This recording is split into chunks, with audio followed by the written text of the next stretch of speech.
Hey guys, Ken here from the Retro Toys GOBOTS channel in Malaysia. Today on the channel, I'm checking out from Tonka Toys 1985, the challenge of the GOBOTS Stinger enemy vehicle. Man, this thing is just one good looking ride. In fact, 1985, this puts it legit in G1 Transformers territory. But you know, the Transformers had their stuff, and GOBOTS was still rocking out some really awesome die-cast beauties, all right, like Stinger right here. Something about the evil renegade GOBOTS, I gotta say that honestly, they had the best looking cars, okay? You know what? They're the best looking car designs, and Stinger here is actually a Chevrolet Corvette. He's looking real smooth. And while this guy may be small, he's got a whole ton of die cast on him, all right?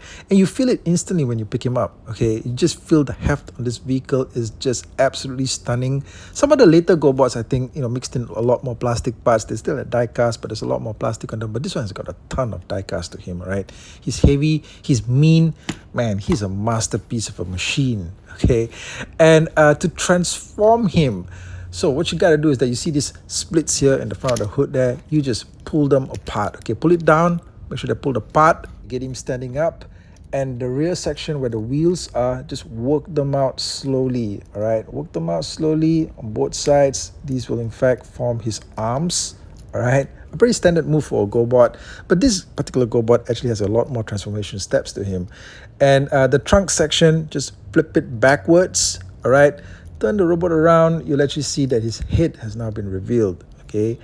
And then what you gotta do is work your way down to his feet again, all right? Now that his legs are exposed, work your way down to his feet sections here. Turn this around and flip this whole section that's connected to the wheel. Flip it downward like so, and you actually have his robot feet now exposed, okay? So this one, like I said, I mean, if you notice some of the previous GOBOTS reviews that I've done, for a basic sized GOBOT, he's got a lot of steps to him, all right? A lot more steps. He's a little bit more technical, and the end result is something that I think just looks absolutely pretty amazing. Okay, this is a pretty stunning looking GOBOT, all right? I mean, it's one of those GOBOTs where the robot mode looks fantastic, as good as the vehicle mode, all right? There doesn't seem to be anything that's forced here, like, they put in like an arm or leg and they just kind of like force you to believe that these are limbs, okay? Nothing like that, okay? Everything here just looks very proportionate. Everything here just looks realistic, all right? And he's got some great detailing all around. Like on the rear of the robot here, sometimes the back of the robot suffers because of the way that it transforms. Not so here. I like Stinger's head design. Okay, it's got like this dome-like structure with a red visor in the front there and like a squarish mouthpiece. It kind of reminds me of a Cylon warrior, from Battlestar Galactica, which was out during the same time. Yeah, I mean, I think that if the head was maybe a little bit bigger, it would just look a little bit better on this whole robot body here. But as it is, it's good. Okay, he's also got very realistically sculpted fists here, right? Human-like hands and fists, and this is something that you don't often see on GOBOTS. I think that sometimes you just get like a squarish block, right?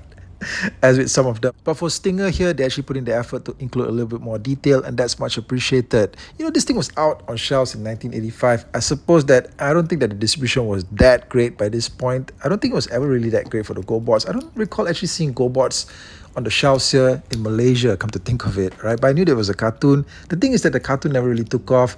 The characters were not really depicted with interesting personalities. And I think that back in the 80s, if you watched the cartoon, you like the characters, you like their personalities, it made you actually want to get the toys. The GOBOTS are unique in the sense that they didn't have an interesting cartoon. They didn't have interesting personalities, I think, for the robots, okay? But the toys themselves, which is fantastic, all right? Cool stuff like Stinger here probably just went undiscovered back in the day. But if you saw this on shelves when you were a kid, it was 1985, you saw this side by side with the Transformer. Yeah, the Transformer toy probably had its branding, but if it was something like Bumblebee and you saw Stinger right here, I kind of wonder, would you have just gone like, no, you know what? I just want this cool-looking, freaking evil, gold-colored enemy car, Anyway, guys, let me know what you thought of the video in the comment section, and I'll catch you guys again real soon with more content right here. Thank you, and take care out there.